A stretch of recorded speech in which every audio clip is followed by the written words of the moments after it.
13 hours from right this second, we will be reading the most eagerly anticipated Supreme Court decision since the conservative majority of the court decided to make George W. Bush the president back in the year 2000, more than a decade ago. At 10 a.m. tomorrow morning, the Supreme Court, in its sort of Baroque, ceremonial, ostentatious way, they're going to do three things all at once. They're going to post the health reform ruling online.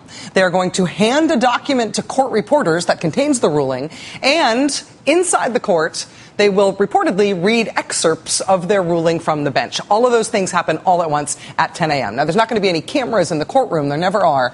But all of those things will happen at the same time, starting at 10 o'clock Eastern tomorrow morning. And that makes today one of those eve of days in American politics. So on the eve of this big decision, you could sort of tell by what Republicans and Democrats were doing in getting ready for the decision tomorrow. You could sort of tell, at least in reading the political body language, that Democrats pretty much think they're going to lose tomorrow and Republicans pretty much think they're going to win. At least that's what it seemed like today when congressional Democrats held an event at the Capitol this morning that was essentially their pre-buttal of the court's decision tomorrow.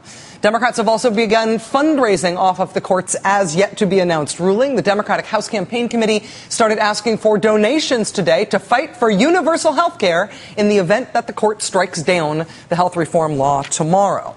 So that was on the Democratic side. On the Republican side, well, the Republicans sort of picked their team captains today for who will be speaking for congressional Democrats in response to the ruling tomorrow. Republican Congresswoman Kathy McMorris Rodgers and Congressman Tom Price will be inside the Supreme Court tomorrow morning to hear the ruling, which is not the kind of thing I'm sure you plan for if you think you're going to be getting bad news. They will then exit the court and lead the immediate response for the Republicans outside the court afterwards. Republican House Speaker John Boehner had previously said that there will be no spiking of the ball if the ruling does go the Republicans' way. We will see how disciplined and restrained these Republican members of Congress can be if that is the case. At the executive level, the White House went out of its way today to say where the president will be when the decision comes down tomorrow morning. You might not be able to answer this, but do you know where the president will be when he finds out about the Supreme Court decision tomorrow? I know generally he has to find out like everybody else does. He'll be in the war room in my office. We all will await the decision and learn of it at the same time that you do.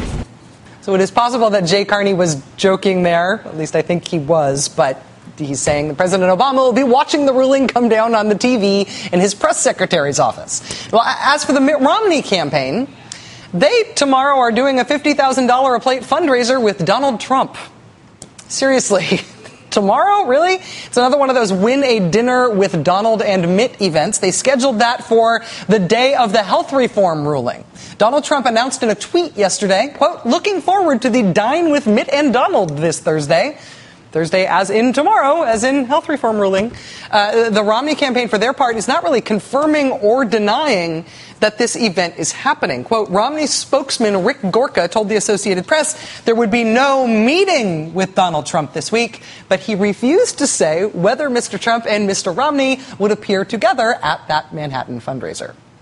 So whether the Romney campaign expects that health reform is going to be upheld or whether they expect that it's going to be struck down and millions of Americans are going to lose their health insurance, either way, it's kind of weird to think that they thought the appropriate messaging move for that huge day in America was to put Mitt Romney with Donald Trump that day again. The birther guy. Again. We'll see if Mitt Romney follows through with this planned event tomorrow. But also tomorrow, and I don't think this is a coincidence, also tomorrow is the day that the Republican-controlled House of Representatives is going to hold a contempt of Congress vote against Attorney General Eric Holder. A contempt vote that is based on the conservative conspiracy theory that the Obama Justice Department conspired to secretly foment gun violence in Mexico so you would feel bad about gun violence, so then you wouldn't mind when they acted on their secret plan to abolish the Second Amendment and come to take away everybody's guns. This is the outlandish conspiracy theory that has motivated the whole Republican Fast and Furious attack on Eric Holder.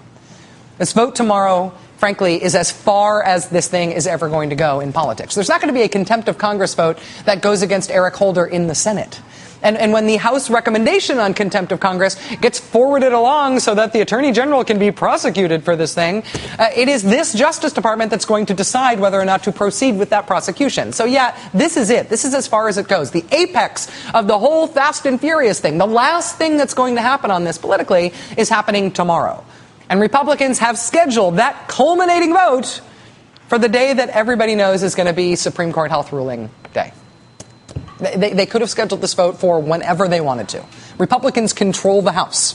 The Republican Speaker of the House, John Boehner, can make that vote happen whenever he wants to, unilaterally. And he has chosen to bury it on a day when it's not going to be much noticed. Not incidentally, John Boehner does not seem to buy the Fast and Furious, they're coming for your guns conspiracy theory. What you have in Fast and Furious was essentially to promote a larger gun control initiative. What's the evidence? I've never indicated that that was the case. I don't know whether that's the case because we don't have the documents.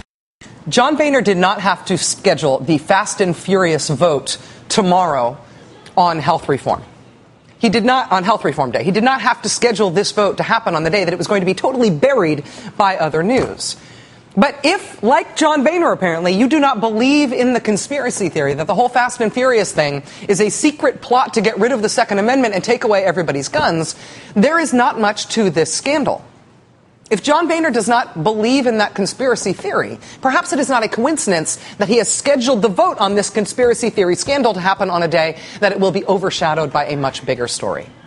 The conspiracy theory behind Fast and Furious is also getting pushback in other quarters on the right as well. Today, the National Review, which is a hardcore, conservative, fairly influential publication on the right, ran a scathing takedown of the Republicans' Fast and Furious obsession and the conspiracy theory on which it is based. Quote, the theory that Fast and Furious was devised to promote gun control goes far beyond the evidence, and it does not withstand scrutiny. Chairman Darrell Issa should be ashamed to have dabbled in it and should fully retract his comments supporting the conspiracy theory, unless he has a considerable amount of evidence that he has not shared with the public.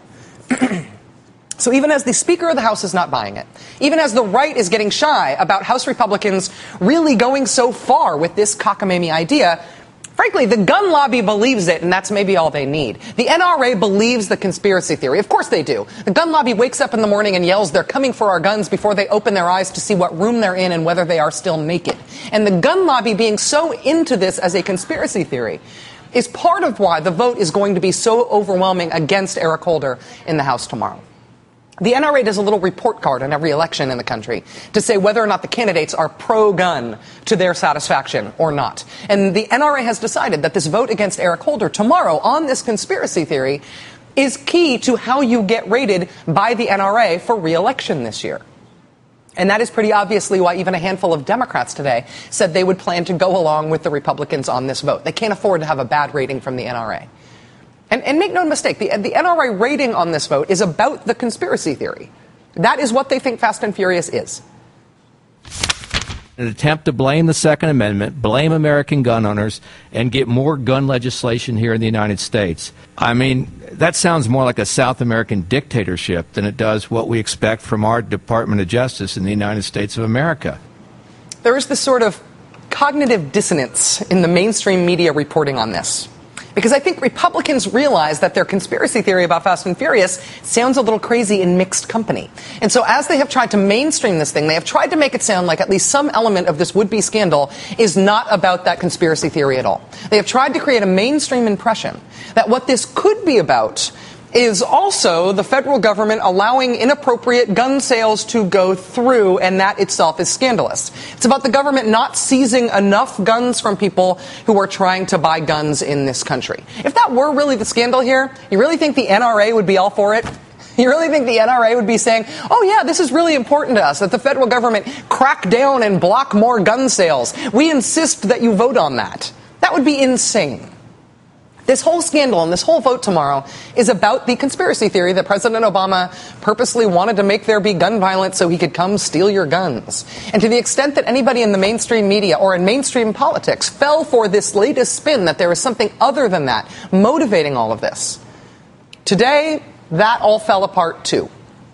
The effort to mainstream this story involved sidelining the conspiracy theory and instead talking about how, really, if you don't believe the conspiracy theory, you still have to admit it was egregious and offensive and stupid for the ATF to be letting these gun sales go ahead.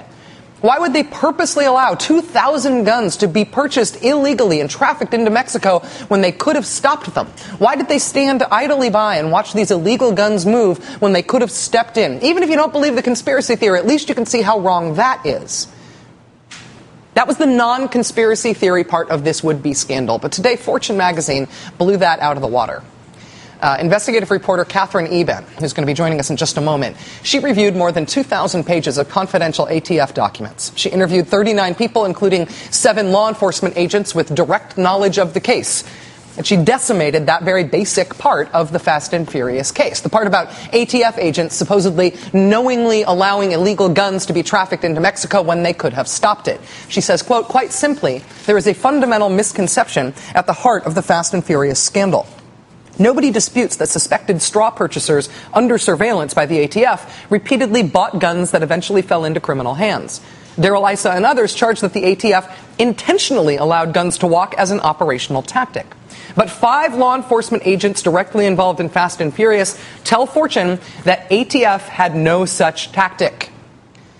They insist they never purposefully allowed guns to be illegally trafficked, just the opposite. They say they seized weapons whenever they could, but were hamstrung by prosecutors and weak laws, which stymied them at every turn. So the strategy was not, let's allow these guns to flow freely into Mexico. It was the opposite. It was, let's monitor these gun sales, let's arrest these people buying all of these guns. But as ATF discovered, there wasn't anything they could do, because the purchase of these guns in Arizona was seen by prosecutors as legal. As Ms. Eben reports, quote, customers can legally buy as many weapons as they want in Arizona as long as they're 18 years or older and pass a criminal background check. There are no waiting periods and no need for permits, and buyers are allowed to resell the guns. All a buyer in Arizona has to do is certify that he's buying all of the guns for himself. Certify it. But here's the thing. Look at this. A buyer who certified that the guns were for himself, then handed them off to somebody else minutes later, had not necessarily lied and was free to change his mind. So in other words, you can walk into an Arizona gun shop, buy 100 guns, tell the gun shop that you're buying them all for yourself, then walk into the parking lot and start handing them over to other people. You haven't broken the law, even though you certified they were all for you. You just changed your mind between the store and the parking lot. You can do that. The gun laws in Arizona made it next to impossible for the ATF to make any arrests or stop the flow of guns. They weren't allowing these gun sales to go through. They were essentially powerless to stop them. And even when they tried, they were held back. From the piece, their greatest difficulty by far was convincing prosecutors that they had sufficient grounds to seize guns and arrest straw purchasers. By June 2010, the agents had sent the U.S. Attorney's Office a list of 31 suspects they wanted to arrest, with 46 pages outlining their illegal acts. But for the next 7 months, prosecutors did not indict a single suspect. None of the ATF agents doubted that the Fast and Furious guns were being purchased to commit crimes in Mexico, but that was nearly impossible to prove to prosecutors' satisfaction, and agents could not seize guns or arrest suspects after being directed not to do so by a prosecutor. So because of what our gun laws are and how they are enforced in this country, the ATF wasn't letting the guns walk. They were frustrated observers being blocked by prosecutors from stopping these gun sales that they thought were nuts. That's what happened, according to this rather devastating new piece of reporting from Fortune. But this vote is going to happen tomorrow in the House. And John Boehner has buried it on health reform ruling day. The Republican and NRA case